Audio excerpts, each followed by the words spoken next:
सभी को जय मसीह की। आज हमारे बीच में बेंगलुरु से आंटी जी हैं और उनके जरिए हम परमेश्वर के वचनों को सुनेंगे। आंटी स्टार्ट मारना आंटी। ம் ஆ பிரைஸ் லார்ட் எல்லாருக்கும். सभी को जय ம், मसीह की। இன்னைக்கு காலையில கூட நம்ம ஒரு அகஸ்டின் சாலின்ஸ் அப்படின்ற ஒரு தேவதாசரை குறித்து நம்ம படிக்க போறோம். आज भी हम लोग अगस्टिन सालिन नाम के एक परमेश्वर के दास के बारे में ध्यान करने वाले हैं। அதுக்கு முன்னாடி ஜெபம் பண்ணுவோம் ஒரு நிமிஷம். எங்களை நேசிக்கிறதான நல்ல தகப்பனே, அப்பா அந்த அருமையான காலை வேளைக்காக நன்றி செலுத்துகிறோம். உம்மை துதிக்கிறோம் அப்பா. நீர் நல்லவர், வல்லவர் ஆண்டவரே.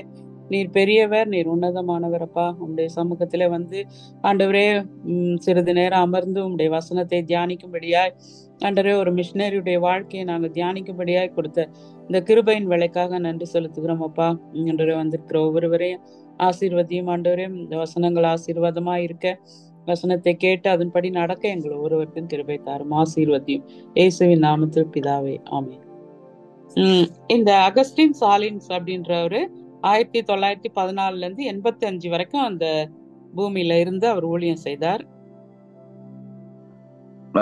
अगस्टिन सालिन नाम का एक जो परमेश्वर का दास है वो 1946 14 से लेकर लगभग 1955 साल तक यहाँ पर धरती पे रहकर वो सुसमाचार किए। ஆண்டவர் ஒருத்தரை தம்முடைய ஊழியத்துக்கு அழைக்கும் போது அவங்களுடைய திறமைகளை கண்டு அழைக்க மாட்டாரு. परमेश्वर ने अपने सेवकाई में जब भी किसी को बुलाते हैं तो उनके हुनर को देख के नहीं बुलाते हैं। அதுக்கு பதிலாக ஆண்டவர் அவங்களை அழைத்து அதுக்கப்புறமா அவங்களுக்கு திறமைகளை கொடுக்கிறார். पहले परमेश्वर ने उनको बुलाते हैं, उसके बाद हुनर को देते हैं। உடல் பலவீனம், உலக செல்வம் இதெல்லாம் வந்து ஆண்டவருடைய அழைப்புக்கு காரணமா இருக்காது. संसार के धन संपत्ति हो या शरीर के ताकत हो, परमेश्वर का वो बल नहीं है। நம்ம எந்த நிலைமையில இருந்தாலும் ஆண்டவர் நம்மளை அழைச்சாருன்னா அவர் நம்மளை தகுதிப்படுத்துவார். किसी भी हालत में अगर परमेश्वर हमें बुलाते हैं तो परमेश्वर उसका योग्य हमें ठहराते हैं। அதனால எனக்கு ஆண்டவரே அந்த திறமை இல்லையே, இந்த திறமை இல்லையேன்னு நம்ம வந்து கலங்க வேண்டியதில்லை. நம்ம ஆண்டவர்கிட்ட கேட்கும் போது அவர் நமக்கு தேவையான எல்லா பலத்தையும் திறமைகளையும் ஆண்டவர் நமக்கு தந்து வழி நடத்துவார். तो इसलिए परमेश्वर के पास पर यो मेरे पास वो हुनर नहीं है और मेरा जीवन ऐसे नहीं करके आपको फिक्र करने की जरूरत नहीं है। परमेश्वर सही समय पर आपको ये सारे हुनर को देखकर आगे चलाते हैं। அப்படிதான் இந்த அகஸ்டின் சாலின்ஸ் அப்படின்றவரு கர்நாடகா மாநிலத்தில் பிறந்து சிறு வயதிலேயே அவருக்கு வந்து சரீரத்துல நோய் இருந்துச்சு. ரொம்ப பலவீனமா இருந்தாரு. பயந்த சுபாவம் உள்ளவராகவும் காணப்பட்டார். अगस्टिन सालिन जो है वो कर्नाटक के शहर में वो पैदा होकर वहीं पर रहा करते थे और शरीर में बहुत कमजोर थे और बहुत डरावने के बहुत भयभीत रहते थे हमेशा। இவ்வளோ பலவீனமா பயந்த சுபாவம் உள்ளவரா இருந்த அவரை கூட ஆண்டவர் வந்து தம்முக்காக தெரிந்தெடுத்தார். तो ऐसे शारीरिक रीति से कमजोरी था और बहुत डरते डरते थे वो, ऐसे व्यक्ति को परमेश्वर ने अपने काम के लिए बुला लिए। அவர் வாலிப வயதுல இருக்கும் போது அவருக்கு ஒரு பயம் இருந்துச்சு. ஐயோ, நான் செத்த பிறகு நான் நரகத்துக்கு போயிடுவேனா, மோட்சத்துக்கு போவேனா அப்படின்னு அடிக்கடி தனக்குள்ளவே ஒரு கேள்வி கேட்டுக்கொண்டே இருந்தாராம். वो अपने जीवन में जब जिंदा थे तो हमेशा यही सोचते थे कि अगर मैं मरूंगा तो नरक में जाता हूँ या मैं अनंत जीवन की ओर जाता हूँ। ये सवाल उसके मन में हमेशा उत्पन्न होता था।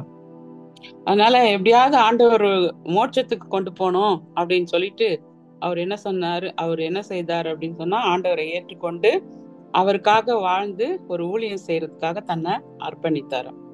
तो वो किसी भी हालत में मैं उद्धार पाना है बोलकर वो परमेश्वर को जानना है बोल के परमेश्वर को जान लिए और सुसमाचार में आगे बढ़ने शुरू कर दिए। அந்த அகஸ்டின் சாலின்ஸ ஆண்டவர் வந்து தேவனுடைய ராஜ்யத்தை கட்டும் ஒரு பெரிய ஊழியத்துல அவரை வந்து பயன்படுத்தினார் அப்படின்னு சொல்லி பாக்குறோம். तो परमेश्वर ने अगस्टिन सालिन को अपने राज्य को मजबूत करने में और बढ़ाने में सबसे बड़ी तादाद से उन्हें इस्तेमाल किए हैं। அவரும் அதுக்கு கீழ்ப்படிந்து ஆண்டவருடைய சேவையை செய்ய அர்ப்பணித்தார். वो भी परमेश्वर के उस बात को मानकर परमेश्वर के सेवा करने के लिए वो तैयार हो गए हैं। 1934 இந்தியாவுக்கு ஒரு மிஷினரி வந்தாராம். அவர் பேர் வந்து வைஸ்மான் அப்படின்னு சொல்லி பேர்.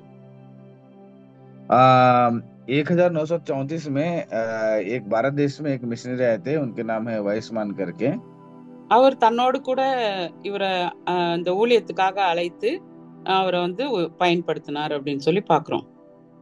तो वो जो है इन्हें अपने साथ सेवकाई में लेकर सेवा में इस्तेमाल किया करके हम देखते हैं।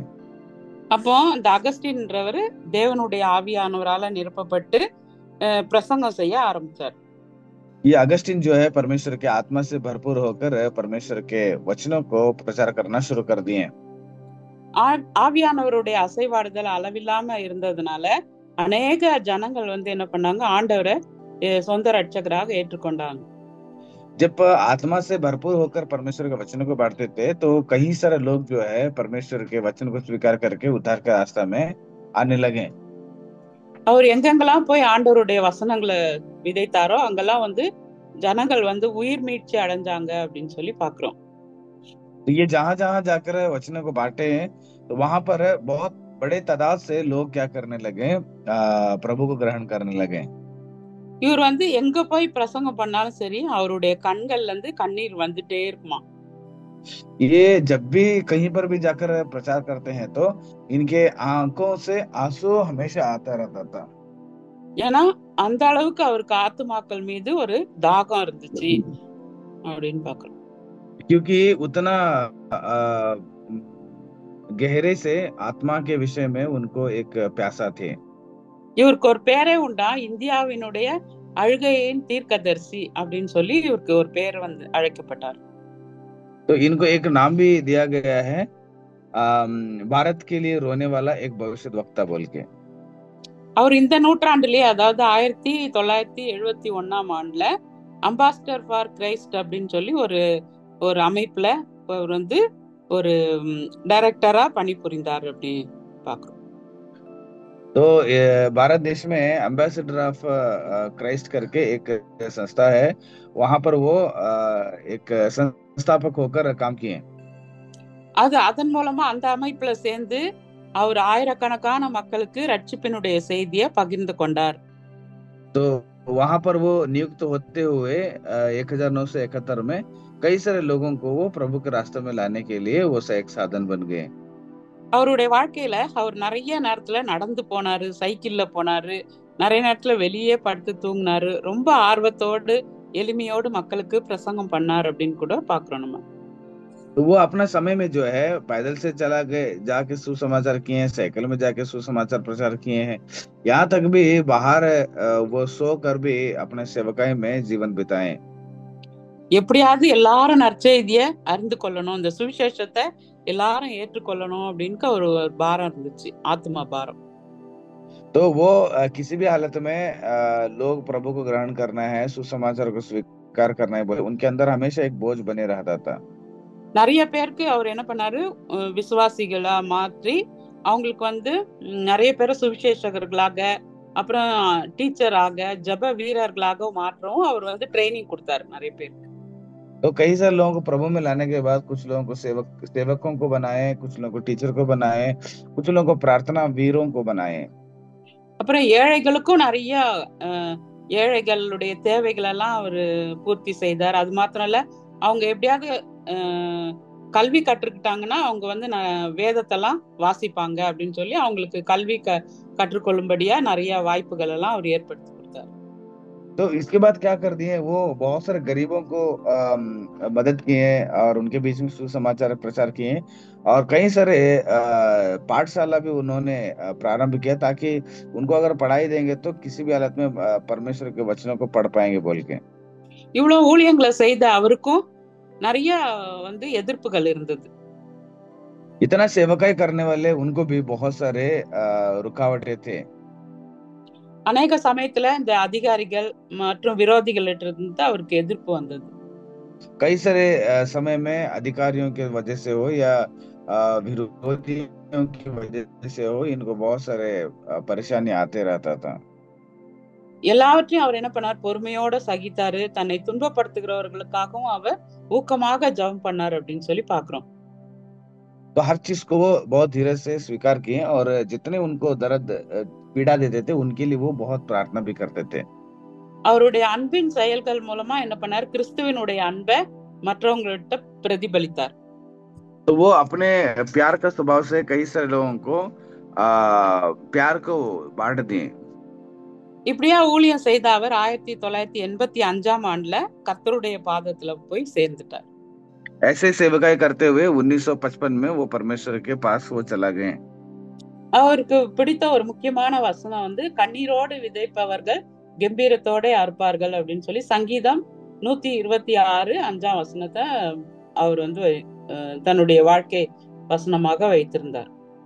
उनके जीवन में सबसे बहुत पसंद आने वाला वचन वो था भजन संहिता का 126वां अध्याय का उसका 5वां पद में है, जो क्या बोलते हैं, जो आंसू बहाते हुए बोते हैं वे जय जयकार करते हुए लवने पाएंगे। वो वचन बहुत पसंद करते थे वो। கண்ணீரோட நம்ம வந்து ஒரு விதையை விதைக்கும் போது கம்பீரத்தோட அறுப்பாங்கன்ற வசனத்துல இன்னைக்கு நம்ம வாழ்ற இந்த உலகத்துல வந்து ரொம்ப குழப்பமான ஒரு உலகத்துல நம்ம வாழ்ந்து கொண்டிருக்கிறோம். देखिएगा, ये जो वचन के अनुसार अगर हम ध्यान करेंगे तो जिस दुनिया में आज जी रहे हैं, बहुत गड़बड़ी रहने वाले जीवन में हम चल रहे हैं। இவ்வளோ பெரிய உலகத்துல எத்தனையோ ஜனங்கள் வாழ்ந்தா கூட ஒரு சின்ன ஒரு குரூப் மட்டும்தான் என்ன பண்றோம், கர்த்தராகிய இயேசு கிறிஸ்துவை ஏற்றுக்கொண்டிருக்கிறோம். इतने बड़े दुनिया में एक छोटा सा झुंड है जो प्रभु यीशु मसीह के नाम को स्वीकार करके चल रहे हैं। அதுலயும் அனுதினமும் இயேசுவோட ஐக்கியம் வைத்து அவரோடு உறவு வைத்திருக்கிறவங்க கொஞ்சம் பேர் தான். इतने संपर्क में होकर भी कुछ लोग रहने से भी कुछ ही लोग हैं जो यीशु मसीह के संपर्क में हैं और यीशु मसीह के अंदर बहुत बहुत गहरे से बने हुए हैं। இவ்வளவு பெரிய இந்த உலகத்துல உண்மையிலேயே நம்ம வந்து விதைக்கப்பட வேண்டிய ஒரு இடம் அந்த வயல் போல இருக்கிறது இந்த உலகம். देखिएगा, ये एक खेत के समान है एक दुनिया। இப்ப இந்த நிலத்தை வந்து நம்ம கர்த்தருக்காக சொந்தமாக்கணும். ये जो खेत परमेश्वर के लिए हम हासिल करना चाहिए। ஒரு ஒரு விவசாயி வந்து விதைய விதைக்கணும்னா அவன் வந்து வெளியில வீட்டு உள்ளவே விதைக்க முடியாது, வெளியில போய் என்ன பண்ணணும், அவன் வயல்ல போய் விதைய வந்து விதைப்பான் அவன். देखिएगा, अगर वो बीज बोना है तो घर पे बैठ के नहीं कर पाएगा, तो वो बाहर में ही जाकर वो खेत में जाके बीज बोना पड़ता है। விதைனா நமக்கு வந்து வசனம், இந்த வசனத்தை போய் என்ன செய்யணும், நம்ம விதைக்க வேண்டியது இருக்குது வெளியில போய். बीज बोने का मतलब है कि वचन है, ये वचन को बाहर जाके हम बांटना चाहिए। எப்படி விதைக்கிற விவசாயி வந்து வயல்ல போய் விதைக்கிறானோ அதே போல நம்ம கூட என்ன பண்ணோம், வெளியே போய் நமக்கு கொடுக்கிற வாய்ப்புகளை பயன்படுத்தி நம்ம ஆண்டவருடைய வசனத்தை விதைக்கணும். तो ये वचन को हम बाहर जाके, जिसके पास सुसमाचार नहीं, वहां पर जाके उनको ये बीज को हम क्या करना है, वचन को हम बांटना चाहिए। இந்த விதை அப்படின்னு சொல்லி பாத்தீங்கன்னா அது ஒரு விலையேற பெற்றது. ஒரு விதையை தான் விதைப்போம், அது வந்து நிறைய பலன் கொடுக்கும். तो ये जो बीज है वो बहुत ही अनमोल है। एक ही बीज बोते हैं और कहीं सारे फल वो लाता है। எந்த விதையா இருக்கட்டும், அதை வந்து நம்ம விதைச்சாதான் அதுல வந்து நமக்கு முடிவுல அறுவடை கிடைக்கும். तो किसी भी हालत में किसी भी प्रकार का बीज हो, उसका जो फसल है हम काटेंगे जरूर। ஒரு வசனம் இருக்குது, 2 கொரிந்தியர் 9ஆம்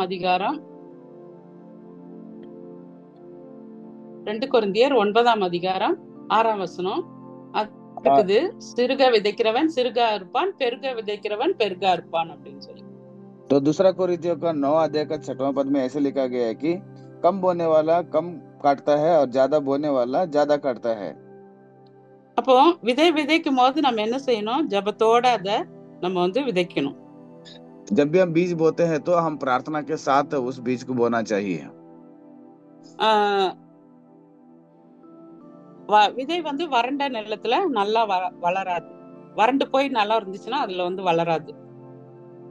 बीज जो है उसकी जमीन पर अगर डालते हैं तो वो अच्छे से फसल बढ़ता नहीं है।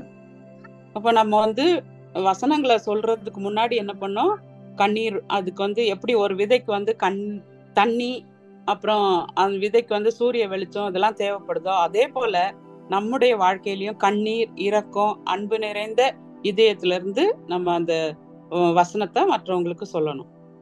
तो जिस प्रकार से जमीन को पानी की जरूरत पड़ती है, धूप की जरूरत पड़ती है, ठीक उसी प्रकार हम भी वचन को जब बोते हैं तो इन सारे मेहनत को, कोशिशों को हम करना बहुत जरूरत पड़ता है आत्मिक रीति से।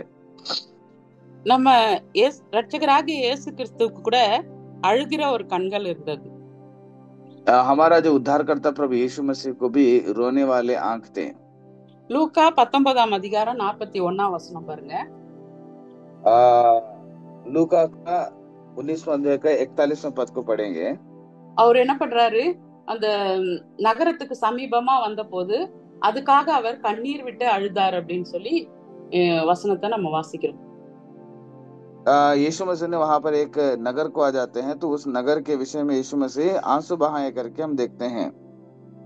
உனக்கு கிடைத்த இந்த நாள்லயாவது நீ என்ன பண்ணு, மனம் திரும்பு அப்படின்னு சொல்லி அந்த நகரத்தை பார்த்து இயேசு கிறிஸ்து வந்து கண்ணீர் விட்டு அழுகிறார். तो उद्धार पालो, अभी तो उद्धार के रास्ते में करके उस नगर के विषय में यीशु मसीह रोते हैं। ஏன்னா பின்வரும் நாட்கள்ல அந்த தேவாலயம் வந்து இடிக்கப்பட போகுது, இந்த அதாவது அந்த நகரமே வந்து எல்லாம் கண்ணீர்ல இருக்க போகுது அப்படின்னு பின்னால நடக்கிற காரியத்தை அவர் முன்னாடியே அறிந்து என்ன பண்ணாரு, அதுக்காக அவர் வந்து கண்ணீர் சிந்தினார். क्योंकि पहले आने वाले भविष्य में होने वाला हर चीज को देखकर पहले यीशु मसीह जानकर उसके लिए वो रोने लगे। அதனால நம்முடைய வாழ்க்கையிலயும் நம்ம விதைக்கிறது மட்டும் இல்லாம நம்ம அதுக்கு பின்னாடி என்ன செய்யணும், விதைக்கு முன்னாடியும் விதைத்த பிறகும் என்ன செய்யணும், நம்ம ஜெபம் பண்ணிக்கிட்டே இருக்கணும். ஆண்டவர் வந்து விளைய செய்வார். तो हमारे जीवन में भी वचन को बोने से पहले प्रार्थना करना चाहिए, वचन बोने के बाद भी प्रार्थना करना चाहिए, तब भी होकर वो फसल दे सकता है। நம்ம உண்மையாவே ஜெபம் பண்ணா ஒரு நாள்ல நம்ம அவருக்கு முன்னாடி, இயேசு கிறிஸ்துவுக்கு முன்னாடி நம்ம நிக்கும் போது நம்முடைய கதிர்கள் எல்லாம், அதாவது அந்த அந்த அரிக்கட்டுகள் எல்லாம் என்ன பண்ணுவோம், அவர் காலடியில வச்சு நம்ம வந்து மகிழ்ச்சி அடைவோம். जब ऐसे प्रकार का जीवन बिताते हैं तो वो सारे परमेश्वर के पैरों पर रखकर हम बहुत ही आनंद महसूस करते हैं। ஒரு நாள் என்ன பண்ணாங்களா, பிரிட்டிஷ்ல லண்டன்ல எலிசபெத் மகாராணி அவங்க வந்து முடிசூட்டு விழா நடந்துச்சான். एलिजाबेथ रानी जो है वो दिन वो अपने जीवन में बाल के विषय में एक दिक्कत हुआ। அப்ப அவங்க வந்து அங்க ராணியா அங்க அமர்வதுக்கு முன்னாடி ஒரு குரூப் என்ன பண்ணாங்களா, பிரிட்டிஷ் காரங்க எவரெஸ்ட் மலையில ஏறுறதுக்கு போயிட்டு இருந்தாங்க. तो जब ये रानी बनने के लिए सिंहासन बैठ रहे थे, उससे पहले उस वक्त में ये ब्रिटिश के लोग जो है एवरेस्ट उस चट्टान को चढ़ने के लिए जा रहे थे। இப்போ நிறைய பேர் ஏறுறாங்க. ஆனா அப்போ முத அவங்க வந்து அதுல ஏறணும்னா ரொம்ப கஷ்டமா. அப்போ வந்து அவங்க ஃபர்ஸ்ட் அங்க போய் அந்த எவரெஸ்ட் சிகரத்துல ஏறி போய் பிடிக்கணும் அப்படின்னு சொல்லி அவங்க ஆசைப்பட்டு ஒரு குரூப் ஏறிட்டு இருக்கிறாங்க. क्योंकि आजकल तो बहुत सारे लोग चढ़ चुके हैं, लेकिन उन दिनों में कोई नहीं चढ़े थे, तो एक समूह जो है उस चट्टान को चढ़ना है बोल के बहुत ही कोशिश करके उसके ऊपर चढ़ रहे थे। உலகமே அவளோட பாத்துட்டு இருக்குது, அவங்க போய் ஏறி முடிச்சிருவாங்களா அப்படின்னு சொல்லி எல்லாரும் ஆர்வத்தோட பாக்குறாங்க. सारी दुनिया जो है इनको बहुत ही आनंद महसूस करते हुए देख रहे हैं कि क्या ये लोग चढ़ पाएंगे कि नहीं बोल के। கடைசியில அவங்க ரொம்ப கஷ்டப்பட்டு அந்த எவரெஸ்ட் சிகரத்துல ஏறி அவங்க வந்து அதை முடிச்சு அவங்க வந்து வெற்றியா வெற்றி கொண்டாடுறாங்க அங்க. तो आखिरी में वो उस एवरेस्ट चट्टान में चढ़ते हैं और बहुत ही विजय का खुशी से वो लहराते थे। அப்போ ராணி வந்து அந்த முடிசூட்டு விழாவா உட்காரும் போது என்ன பண்றாங்க, அவங்க அந்த முடிசூட்டு பரிசு, அதுக்கு வந்து ஒரு கிஃப்ட் கொடுக்கற விதமா இந்த வெற்றியை வந்து என்ன பண்றாங்க, அவங்க வந்து ராணிக்கு கொடுக்கறாங்க.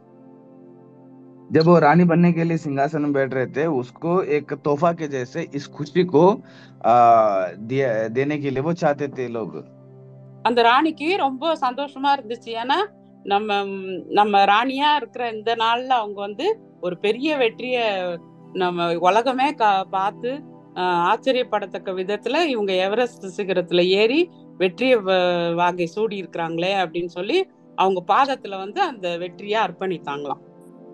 तो ये चीज उस रानी को बहुत खुश लाया, क्योंकि सारे दुनिया अचंभित हो रहा है इनके इस विजय के लिए, और ये लोग अपने विजय को मेरे पास लेकर आके रखे हैं ना करके बहुत खुश होने लगे। அதே போல நம்முடைய வாழ்க்கையிலயும் கூட ஆண்டவர் வந்து நம்ம கிட்ட எதிர்பார்க்கிறார், நமக்கு ஒரு பெரிய பணியை கொடுத்திருக்கிறாரு. அதாவது வசனமாகி விதைய விதைக்கிறதான ஒரு பெரிய பணியை நம்முடைய கையில கொடுத்திருக்கிறாரு. ठीक उसी प्रकार हमारा प्रभु यीशु मसीह ने हमारे हाथ में सबसे बड़ा काम दिया है। वो काम ये है कि वचन को ही बोने का एक काम दिए हैं। அவர் நமக்கு கொடுத்த வேலைய நம்ம வந்து கடின உழைப்போடு ஜபத்தோடு நம்ம செய்யும் போது உண்மையாவே ஒரு பெரிய ஒரு அறுவடைய நம்ம பார்ப்போம். तो उनका दिया हुआ इस काम को अगर हम लोग प्रार्थना के द्वारा, मेहनत के द्वारा अगर हम लोग बोते हैं तो एक बड़ी तादाद से हम लोग फसल काट सकते हैं। அததான் இந்த தேவதாசனாகிய அந்த அகஸ்டின் சாலின்ஸ் கூட அவருடைய வாழ்க்கையில செய்து முடித்தார். यही चीज को अगस्टिन सालिन जो है अपने जीवन में करके छोड़ कर दिए।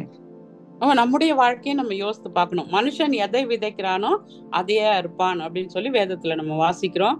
நம்ம மாம்சத்துக்குன்னு விதைத்தானா மாம்சத்தை தான், அழிவை தான் நம்ம அறுப்போம். ஆனா ஆவிக்கேற்ற விதத்துல நம்ம விதைத்தோம் அப்படின்னு சொன்னா ஒரு பெரிய ஆசீர்வாதத்தை நம்ம அறுப்போம் அப்படின்னு சொல்லி வசனத்துல போடப்பட்டிருக்கு. तो इसलिए परमेश्वर का वचन बताता है कि जो आदमी जो बोता है उसी को काटता है बोल के। इसलिए हमारे जीवन में बहुत ही मेहनत करके उन चीजों को बोना है जो चीज परमेश्वर ने दिया है। நீங்க அது படிக்கணும்னா கலாத்தியர் 6ஆம் அதிகாரம் 6ஆம் வசனத்துல இருந்து 9ஆம் வசனம் வரைக்கும் 8ஆம் வசனம் வரைக்கும் நீங்க படிச்சுக்கலாம். अगर उस चीज को अगर आप पढ़ना चाहते हैं तो गलातियों का 6वां अध्याय का 6 से लेकर 9वां पद तक आप पढ़ लीजिएगा। அப்போ நம்ம ஆவிக்குரிய காரியங்களை நம்ம விதைத்தோம்னு சொன்னா ஆவிக்குரிய அறுவடைய நம்ம அறுப்போம். आत्मिक चीजों को अगर हम बोते हैं तो आत्मिक बातों को हम लोग काटेंगे। மாம்சத்துக்குன்னு விதைக்கிறவங்க அழிவை தான் அறுப்பார்கள் அப்படின்னு சொல்லி பவுல் வந்து கலாத்தியருக்கு எழுதுறாரு. अगर हम शरीर के विषय में अगर बोते हैं तो शरीर के विषय का ही हम लोग काटेंगे बोल के पौलुस बताते हैं। அதனால நம்முடைய வாழ்க்கையில மாம்சத்தின் கிரியைகளை நம்ம விதைக்காம ஆவியின் கனிகளை விதைக்கும் போது அது வந்து நமக்கும் ஆசீர்வாதம், மற்றவர்களுக்கும் ஆசீர்வாதமா இருக்கும். तो इसलिए शरीर के विषय में नहीं लेकिन आत्मिक विषय पर हम लोग अगर बोते हैं तो हमारे लिए आशीषदायक है और किसी दूसरे को भी वो आशीषदायक है। இப்போ ஒரு நாள்ல நம்ம ஆண்டவருடைய சமூகத்துல போகும்போது எப்படி அந்த ராணிக்கு வந்து அந்த வெற்றியை அவங்களுடைய பாதத்துல அர்ப்பணித்தாங்களோ அதே போல நம்மளும் இயேசு கிறிஸ்துவினுடைய சன்னிதானத்துல போகும்போது ஒரு பெரிய அறுவடைய, பெரிய பெரிய கதிர்களை கொண்டு போய் ஆண்டவருடைய பாதப்படியில நம்ம வைக்கும் போது அவருக்கு ரொம்ப சந்தோஷமா இருக்கும். देखिएगा वो रानी जब अपने सिंहासन में बैठ रही थी तो उस वक्त में ये लोग सब मिलकर वो जो चट्टान को चढ़ा हुआ उस खुशी को रानी को तोहफा के जैसे उसके चरणों में रखे तो रानी को बहुत खुश महसूस हुआ। ठीक उसी प्रकार आज हम सुसमाचार प्रचार करते हैं, वचन को बोते हैं, तो वही चीज हम जब स्वर्ग में जाते हैं तो वही खुशी परमेश्वर को हम तोहफा के जैसे देते हैं तो परमेश्वर को बहुत खुश होगा। அதனால நம்முடைய வாழ்க்கையில நம்ம சோர்ந்து போகாம நம்ம ஊழியங்களை செய்வோம், நன்மைகளை செய்வோம் மக்களுக்கு. கண்டிப்பா அதுக்கு ஒரு பலன் உண்டு. इसलिए हम बिना थके हारे हम सुसमाचार करें, लोगों को प्यार करें, ये कभी भी व्यर्थ नहीं होगा। அதுதான் இந்த அகஸ்டின் சாலின்ஸ் செய்தாரு. நம்மளும் அதை செய்யும்படியா ஆண்டவர்கிட்ட நம்ம பலன் கேட்டு ஜெபம் பண்ணணும். तो यही चीज अगस्टिन सालिन ने अपने जीवन काल में की और हम भी उसको कार्य रूप में लाने के लिए कोशिश करें। ஜெபம் பண்ணலாம். எங்களை நேசிக்கிறதான நல்ல தகப்பனே, அப்பா அந்த அருமையான வேளையிலும் கூட கர்த்தாவே இந்த அகஸ்டின் சாலின்ஸ் உடைய வாழ்க்கையை குறித்து நாங்க தியானம் பண்ணோம் ஆண்டவரே. எவ்வளவு கஷ்டத்தின் மத்தியிலையும் ஆண்டவரே ஒரு பலவீனமாக இருந்த அந்த மனிதனை கூட கர்த்தாவே, திறமை இல்லாத அவரையும் கூட நீர் பயன்படுத்தினீர் ஆண்டவரே.